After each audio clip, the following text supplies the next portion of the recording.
We are going to play Smashball, and that is so nice. I can't wait for it. Let's load the game that we are in. The game that we are in. Okay. Hello everybody and welcome back to Smashball. There we are in the city and I completely forgot what we did in the last episode. No, I recall we visited a game. And I would say we got the taste of blood in our mouth. Look at those people. He, by the way, is a good friend of mine. That's Max. Hi, Max. Anyways, and that was Daniel and that is Chris. And she has a very special place in my heart. Hello, baby. That is also a good friend of mine. He is actually the person who is doing the widget texts, reading that. I think I told you.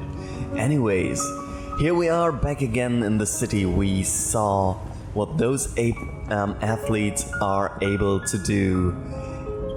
And I have to say, like, do we have anything else? Yeah. 80 hunger and 80 tiredness or whatever, which is good for us, by the way. 2 friends of mine. I just for information, I put a lot of my friends in this game because I mean it's cool. I am in the game too, but I won't tell you where. I am not one of the athletes. Another day that is exactly like all the other days before. Full of deadlines and tasks that within a week or two nobody will ever care about again.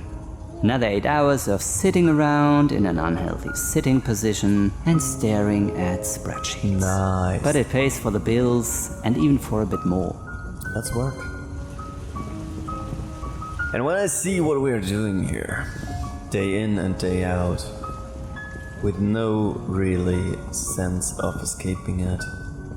Yeah! Yes! You found the way! That is what motivates me. Let's go to the gym. Can we do it again? We can. There we are. I want to become one of those athletes.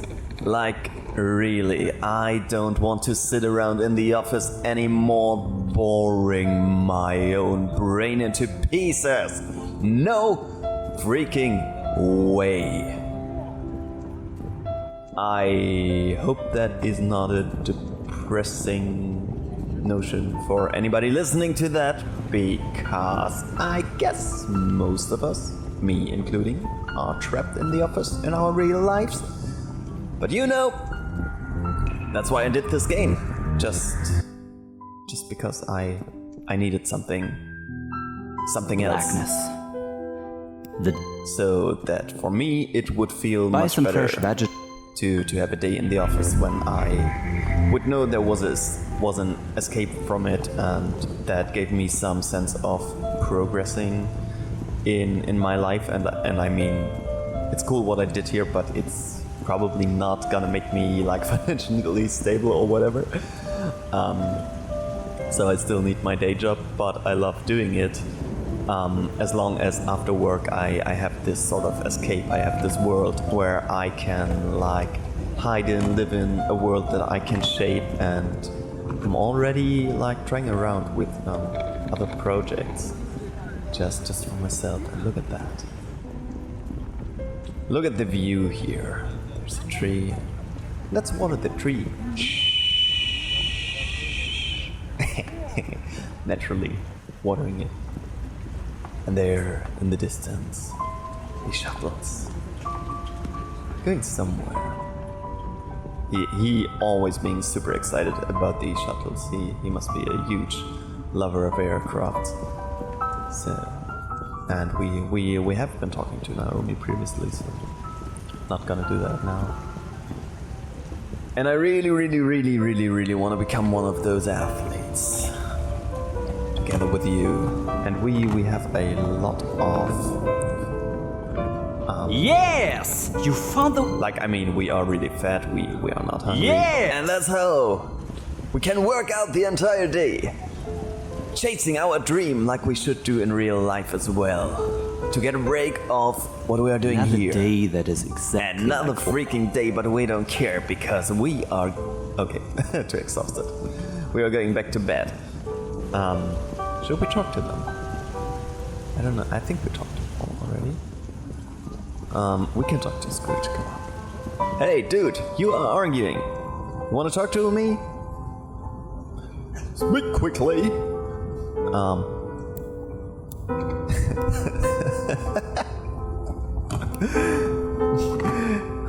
Hey Scrooge, how did you get so filthy rich?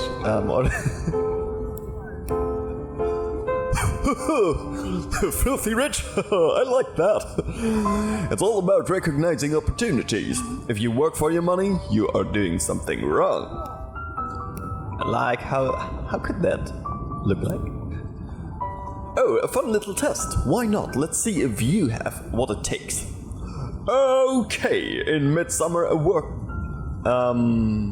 worker collapses in one of your warehouses due to a heat stroke and dies. Some co-workers stand around her and attempt first aid.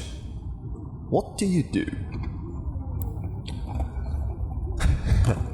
I would sue the 3-year-old kid of the dead employee because its mother distracted the workforce. Also, I'd fire those lazy helpers to set an example. I would create a scholarship fund for the employee's kid and promote the helping people. Scholarship, not scholarship.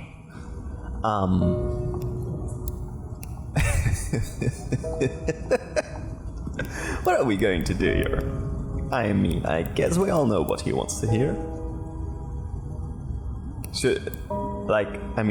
For the fun of it. That's how you do business. Don't let emotion struggle with your get in the way of your personal profit. Come on. Oh, splendid! Oh yeah, I like that a lot. Next one. Say you sell livestock beverages, bottled water in our case. You take it from rural land, yet somehow some of the native Brits feel entitled to that very water that you are taking from the land. They claim that they have a right to have water and that you can't take it from them. Everybody has a right to drink. Obviously, I will sell those poor people even a premium version of bottled water that comes with a tiny plastic toy for only $7.50 a bottle. Stealing from vulnerable people. Nah, come on. Like, the market takes care of everything. And if you are too weak to compete with the others, then maybe you don't deserve to have a happy life, right? God. Don't form any of those opinions at home, kids. I'm a trained professional. That's why I can say that stuff.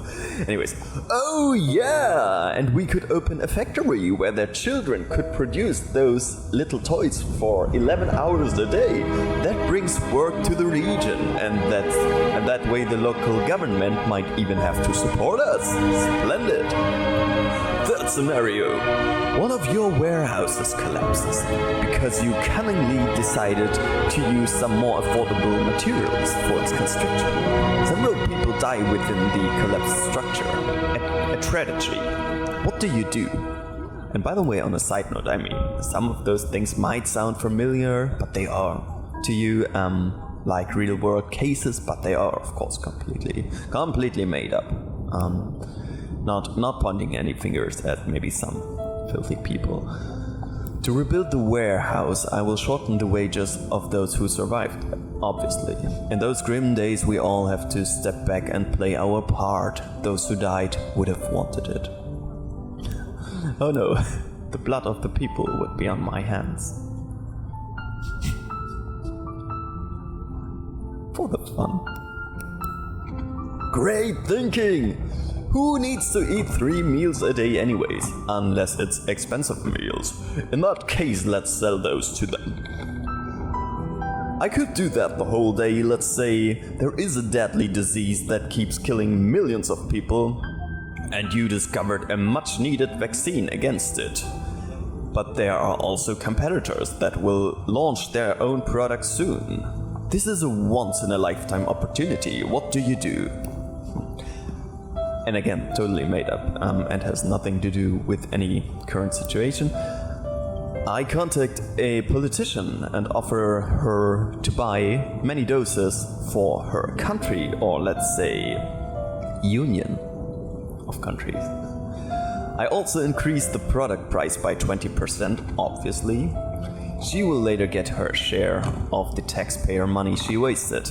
Or I only make marginal profits on the product. This is essential for the whole planet. People need access to this specific vaccine.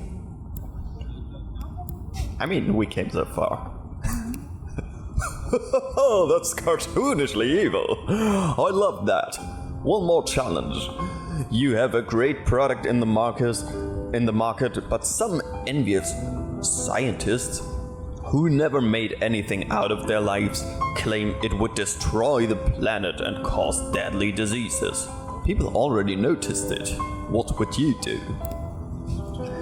Like, science is more about a point of view, and those losers certainly have the wrong one. I hire my own scientists who make different statements. Like, obviously we would do that. Like, I mean, as it's in the sentence science, it's just about personal perception of certain issues. Like, there is not an underlying truth that could be... Okay. Now I swallowed my own spit talking that shit. And anyways, oh god fucking hell. In this case, the product needs to change. Can't argue with science. No, of course not. Like, you know, alternative facts and stuff. We just make up our own science. Should work. You truly have the entrepreneurial spirit. Oh, I heard that word before. I am impressed. Maybe I should get rid of Paul and put you in his place. Yeah, that would be great. Fucking hell. I feel dirty now. So let's save the game. Here, I live with the consequences of my actions. So do we have anything that we could do? We are too hungry to work out. We have to eat something. And oh, what a coincidence that this person, who is not on the screen there anymore, but he was, is coming up. There he is again. Like, he totally doesn't have anything to do with the dialogue that we just read. Oh, hello. Hello. Anyways. What are you doing? Are you watering the plants, my friend? Then I will just turn away and not disturb. Did you see what just happened there?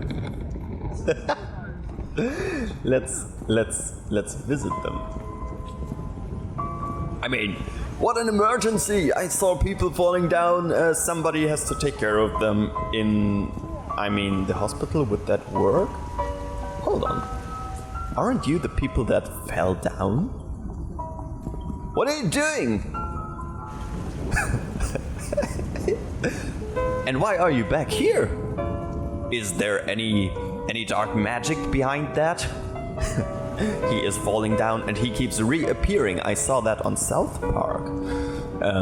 What are you doing? What is everybody doing? Why are you jumping down? Are you crazy? Can't do that. And why are you running against... Has everybody lost their minds? Like, what is happening here? This is a perfectly programmed game. I mean, like, all of that is of course completely intentional and it's a feature. Dude, what are you doing? There is help. Why would you? And I have the weird feeling that maybe I want to try it too. There is that odd curiosity of, why are you reappearing? Okay, when he falls down, let's make that a pact. He's our friend Ruben, and let's go down in the abyss with him. Falling over the edge of the world, you wonder why nobody would have installed railings in those heights. Your seemingly last thoughts get interrupted instantly as the Galactic Response Unit for Aerospace Victims or Incidents of Treacherous Youth, short Gravity, steps in and completely automatically secures your fall and guides you back into safety. So there were precautionary measures. If you wouldn't know better, it would almost seem as if people might often be not as stupid as they seem. That can't be true. Interesting. Also, it is good to know somebody is taking care of you, even when it is not always directly visible. That is indeed nice to know. And there we are, with our friend who also spawned beside us. And okay, I let you, each to their own. Well, whatever floats your boat, whatever makes you happy, just keep going. I will gaze in awe of those tremendous athletes displayed on those screens that I want to be a part of. I want to be one of those. Hello, Mrs. Turnip, and thanks again for the flat you provided us. It is so much. Oh, hello, Chris and hello, Daniel. In the game, you are called Justin and Ramir. But you are my friends in real life. And who are you? Melina McCartney. I cannot think of any fictional book character that Melina McCartney, who plays for the Baltimore Merlins, could be based on. Let's see. Here we are. Party. Everybody parties. We party with you. Why is the music so quiet? I wonder.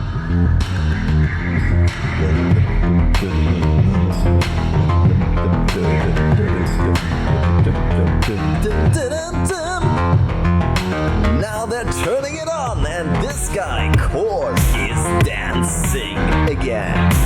Dum, dum, dum, dum. Are you doing a reverse moonwalk? And why would you do it like that?